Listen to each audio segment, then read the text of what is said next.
Eddie, will start Anthony Joshua back in camp with Igor. Just when are we looking at return for him? I'm going out there on Monday to see him. He's had a great few days. That's how long he's been in camp, and no decisions yet about when a return will be. I think July is a sensible month to target. Still got to get some clearance from some doctors on his development, but feels good. Like I spoke to him last night and this morning, he said, "I've had a great week. I feel amazing." That was his words were, "I feel amazing." So it's brilliant to see him.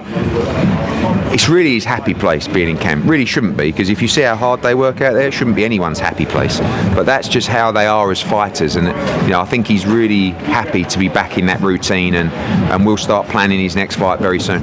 Lots of rumours about Dillian Whyte. Any truth to them at all? Absolutely no truth at all. Not one conversation about Dillian. I mean, I read this stuff on Twitter. I'm like, confirmed. It's like Gareth A. Davis. It's like, what the, confirmed. Yeah, I know I have it on very good authority. It's like, just fucking call me, mate. I'll tell you how good authority it is. And there's absolute. By the way, I don't rule out Dillian Whyte fight, but absolutely never been mentioned in a conversation with me and AJ. And there's no negotiations, nothing at all. Boots Xander Zayas, that's something that's been gaining. Apparently, there's talks. Are there any truth to that either? There are talks. I mean, look, we were right on the line with Virgil Ortiz. We were planning, media tours. I mean, that's how close we were. And now, obviously, with the great news about DAZN and Top Rank, working together, and obviously our relationship with Top Rank, there has been some conversations with Xander Zayas. There's no media tour planned on that one, but I just think, as good a fight as the Ortiz fight was, Xander Zayas is right up there as well. Also, we have Josh Kelly, champion in the weight class as well. So it's been a bit of a frustrating time for Boots, if I'm honest. He was due to fight April, May. It's going to be June now, but I guarantee he will be in a big fight next, and we'll decide that. I think by the end of next week, we will be pulling the trigger on a Boots fight, so it's imminent. What does Josh Kelly have to say about that? Because I know he was very keen on that Xander Zayas fight. Yeah, he still wants it, and by the way, Xander Zayas likes that as well. But there is a huge amount of money in the Boots Xander Zayas fight. So right now, by the way, Josh Kelly has the option to fight Boots as well, and that might happen.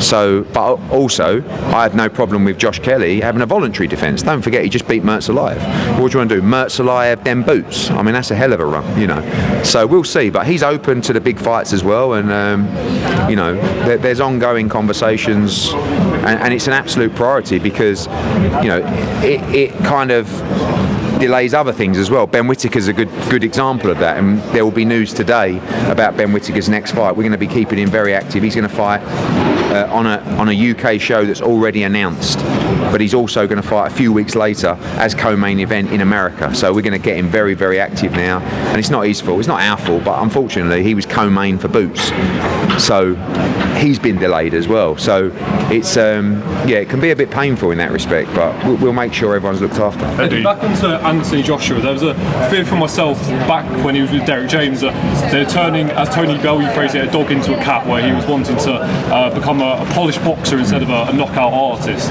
Training with Usyk now, that's not going to be a bad thing for anyone, but is there a fear that he's going back to that and maybe looking to box perfectly and brush up on them things instead of being a guy who knocks people up? No, because I think you have to perform to your mindset, if you like, and AJ is a student of the game. He's always looking to improve. He's still a devastating puncher, but he doesn't make as many mistakes as he used to. You can go through those levels being a devastating puncher and knocking people out, but when you come up against pound for pound great fighters, you've got to have a bit more about you. Do you know what I mean? You can be a dangerous guy, but you're just not going to win those fights without great fundamentals. And I think people actually underplay his improvements as a fighter in that respect. His defence, his jab, his footwork, it's much better than it used to be, but maybe he's not as erratic as he used to be, and when you're erratic, that is sometimes an asset, but only an asset at a certain level. So no, I don't think I don't think Team Usyk at this point are trying to restructure him and break him down, and they're trying to add to the qualities that he has, and they're a phenomenal team, and he loves it out there. On to John Fury. We've seen a similar situation last year with the Eubanks, and obviously obviously John Fury's made his comments about his relationship with Tyson. First off, what do you make on those comments? And secondly, why is it so common that we see rifts in boxing between father and son? I mean, we've got Conor and Kevin on this card. Yeah, I mean, I think that it's a very tough business, full stop. And there's a lot of shit in the business. There's so many interviews. I mean, like, one of the great things for you guys, and I think one of the great things for the sport, is you get access to all these people. Like in any other sport, if it's Premier League football, if it's cricket, if it's rugby, if it's Formula One, you don't get guys just coming out here ranting and like going off on one, and you guys like poking them and like. I mean, but that's the drama and the theatre of the sport. So I hate it. I hated seeing that interview. You know, I mean, that stuff shouldn't happen. And I hope those guys can just have a conversation and get it together. They've done so much together. I mean, they're father and son, you know. And people criticise Tyson Fury. I've not always seen eye to eye to him. But by the way, he lost 2 close fights to the pound for pound number 1. And he looks like he's training his arse off for a very important moment in his career. So give him that respect and time, and let's see how he performs in April. Eddie's Dana White signed a deal with Sky Sports. What's your reaction to that? It's good for Sky Sports to be back in boxing. They're also working with Jake Paul, an MVP coming up as well. I think Dana's got 4 or 5 shows in the UK.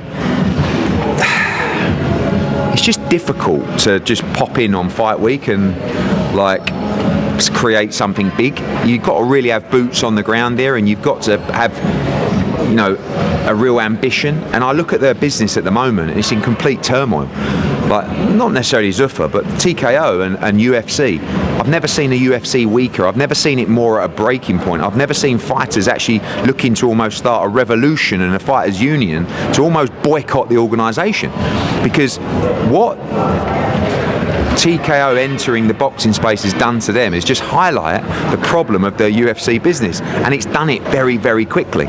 Probably to the point where they're thinking, fucking hell, not sure this was a good idea, because they're not going to be making money out of boxing for a long, long time, and they're jeopardising their business, which is going to affect their numbers, which is could affect their share price and everything moving forward. So, but in boxing, you've got to be 100% up for the fight every single day.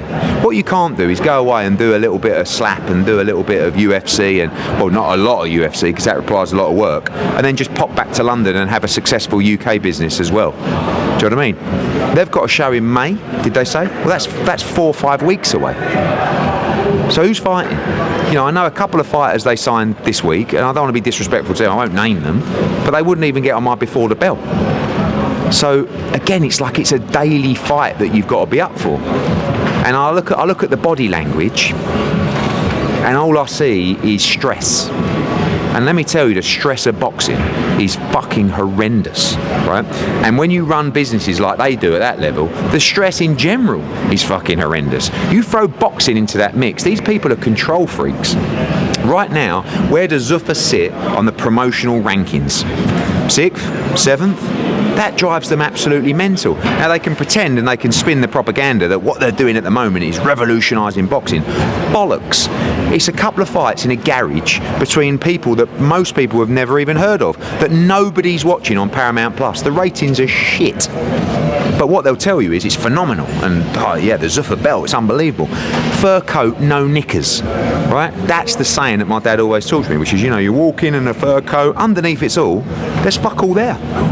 And that is basically the situation of Zuffa boxing. And you better be up for the fight every single day, because you've got to get from 6th or 7th to number 1. And see people that are on the way, Golden Boy, Queensbury, Top Rank, PBC, Matchroom. We're on it, mate, 24/7. What do you think we're going to do? Lay down? Well, no, we're not going on holiday for 3 weeks or going and working on something else. This is our life. So we're all up for the fight, but right now, good to do 4 or 5 shows in the UK, but who is going on them? They don't have any UK fighters, apart from Conor Benn, whose contract's up with them in 3 weeks, apparently.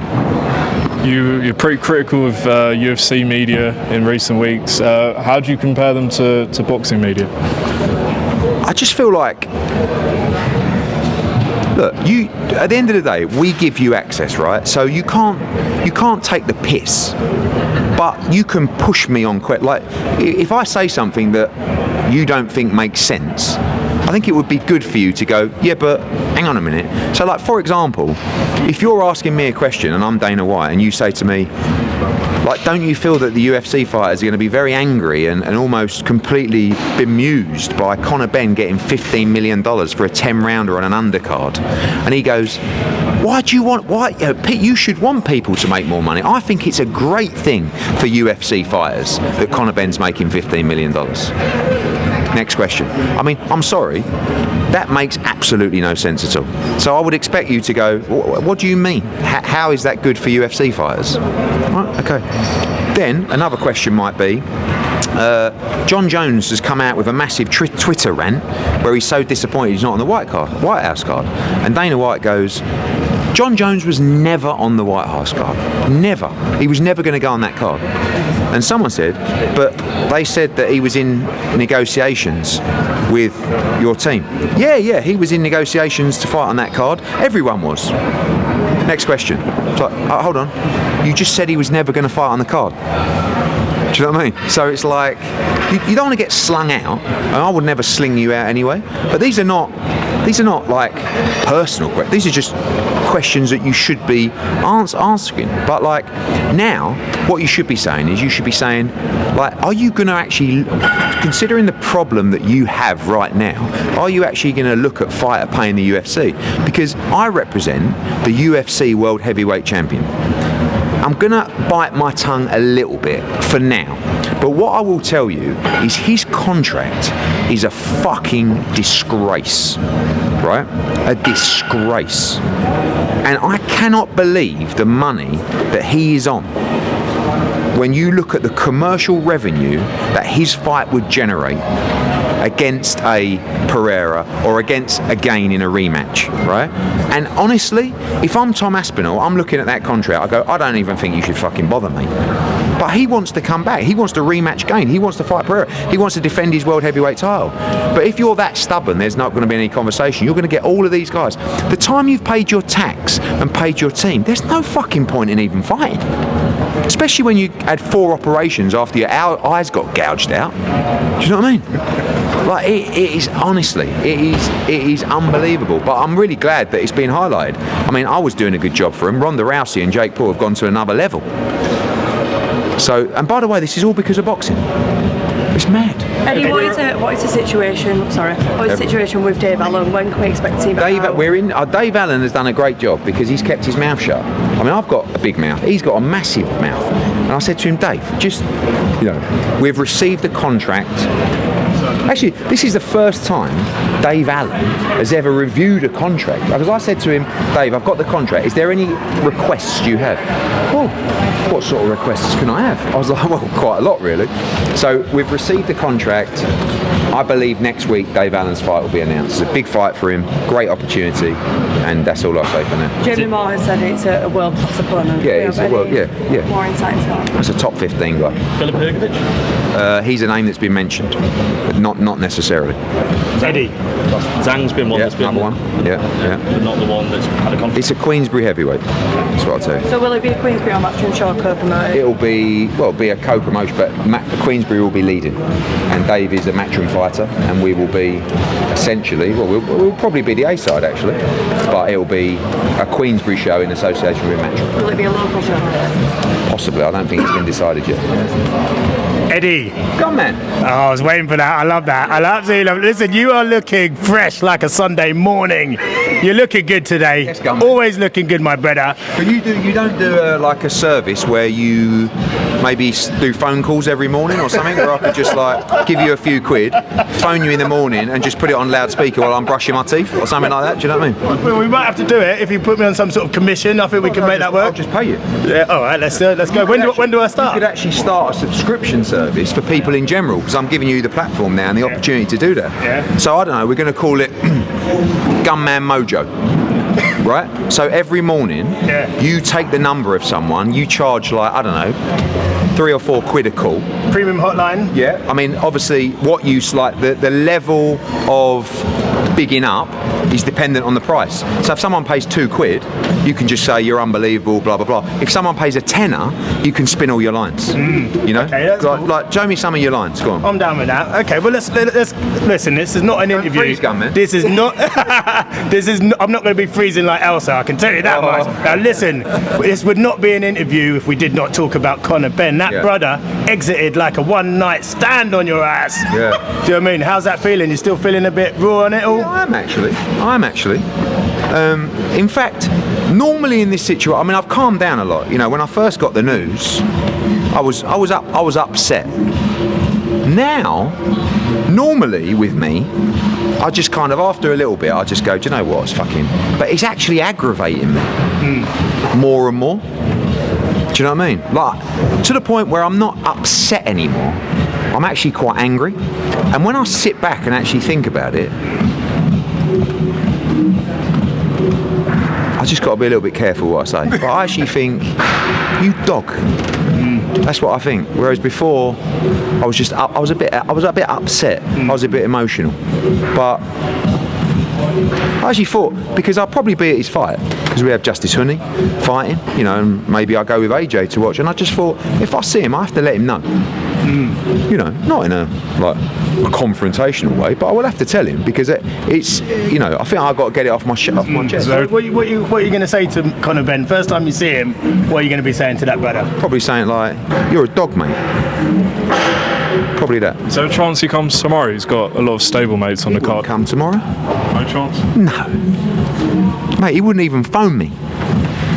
What's he going to do? Phone up and ask for a ticket? Do you know what I mean? Would you give him a seat? No. I'd let him in. I would never ever.